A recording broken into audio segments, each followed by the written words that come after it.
好，各位嘉賓、商戶同埋現場嘅朋友，大家好，恭喜發財！歡迎嚟到元朗順福糧倉欣賞我哋特別為大家呈獻嘅喵來福到開運祭醒獅接福表演。我係今日嘅司儀 Sally， 喺度祝願各位馬年行大運，新一年馬到功成，大展宏圖，各位商戶貨如輪轉，生意興隆。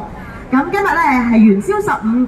咁喺呢一個月滿團圓嘅良辰吉日呢，我哋好開心喺度同大家齊集於順福糧倉，迎接2026年馬年嘅好兆頭啊！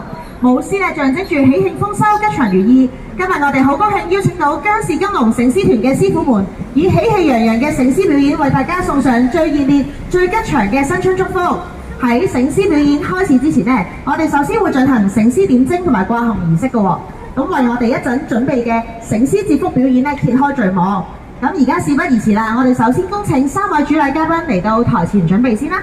首先有請華茂集團資產管理副總裁張錦榮先生 Angus。好，我哋之後有請華茂集團資產管理租務部總經理苗宇清女士 Charmaine。好啦，我哋最後有請華茂集團資產管理租務部副總經理佘俊輝女士 Parade。